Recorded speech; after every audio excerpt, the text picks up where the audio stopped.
I got frightened when I was a little girl when the principal used to beat up the other children, like boys.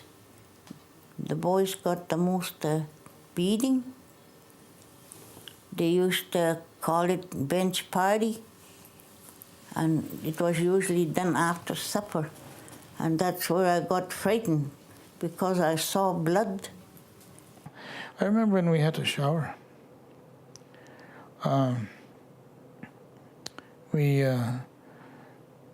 only have to show me how to shower and clean and wash myself, how to wash my private and private parts of your body. You only have to show a kid once or twice at the most, but not every day. And have the supervisor come in there and basically take advantage of you.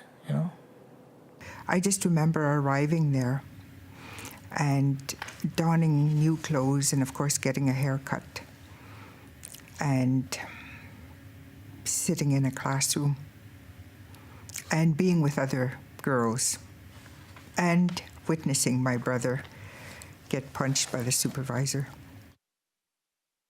My name is Alice Little Deer.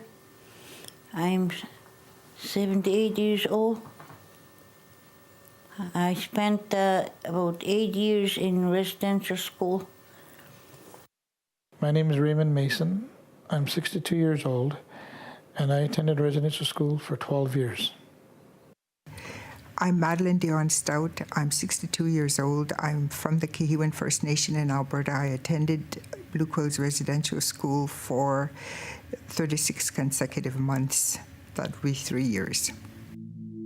In order to educate the children properly, we must separate them from their families. Some people may say that this is hard, but if we want to civilize them, we must do that. A federal cabinet minister, 1883. I remember them taking me away from my mother and my stepfather. And I can hear them telling my mom that that was the best thing for me, and that not to worry, I would be looked after. Our parents didn't want to worry us unduly and tell us and warn us that we are going to be separated for a long, long time with barely a visit. I see him come around, Indian agent, in a boat with the principal, then collect some children from the reserve. Mm-hmm. Then he would come back again, come and take some more. So the next day, I woke up with hundreds of total strangers, my size, my age, and not knowing, what are they doing with all of us here? Why are there's so many of us here, and that's where a lot of my whole life really started to change, because I got strapped, I got beaten up for speaking my own native tongue. I even had my tongue pulled out and pinched, My strongest memory there is when the little girl died beside me. She must have been about 6. I was scared why the parents were not there. That's what I was scared about. And I knew they wouldn't feel comfortable for not being there when their daughter is dying. And do you know why they weren't there? They were never notified. Indian children in the residential schools die at a much higher rate than in their villages. But this does not justify a change in the policy of this department, which is geared towards a final solution of our Indian problem. Duncan Campbell Scott, Deputy Superintendent of Indian Affairs. At that time, they never told us that our sisters were across the hallway. And I didn't know that for the longest time. Then I spotted my sister, Nora, and I was so glad and so hysteric, and I went running to her and I reached onto her, and just hugged her, and I was just shaking, and terrified. And I was wondering why she was pushing me away. I didn't realize that we weren't supposed to know that we both lived in the same place, and we weren't allowed to speak to each other. We weren't allowed to talk to each other. And I can remember the principal grabbing a hold of me by the hand, and I was jumping off the floor like that, and he stripped me. And he started whacking me with a long webbed strap. He was setting an example that, if you do this is what's going to happen to you.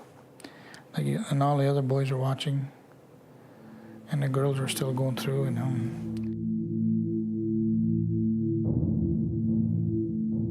Their education must consist not merely training of the mind, but of a weaning from the habits and feelings of their ancestors, and the acquirements of the language, art, and customs of civilized life. Edgerton Ryerson, 1847 Report for Indian Affairs. Visits from my parents were very rare, but I do recall one visit when my mother and father came. And I remember specifically my mother's red tam, that splash of color. I remember her getting out of the wagon, and I was crying already watching them because I was missing them already. They hadn't even walked through the door yet of the residential school, but I was missing them already. And when they were actually leaving, I cried until my nose bled. And you learn pretty quick after getting those kind of beatings. Not strapping, it's literally beatings,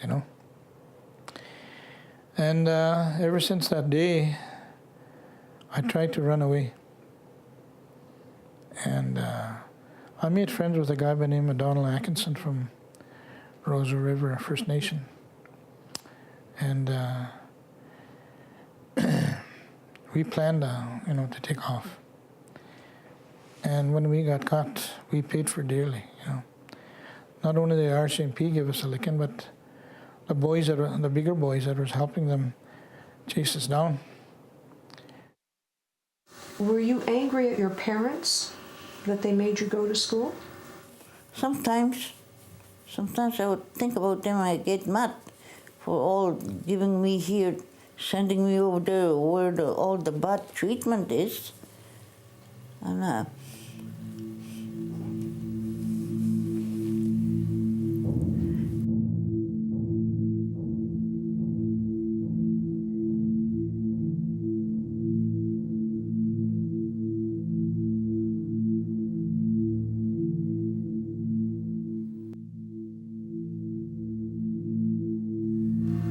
Tell me how you felt when you saw your children go to that school. well, I felt sad. My first two boys went, and then a couple of years after, the next two boys went, and so on, as they got older, yeah. I told them to be strong. I had always told them to be strong, to be able to take it like the other children. So you sent 11 kids to residential school? Mm-hmm. How many of them do you think were strong through that? None of them. None of them.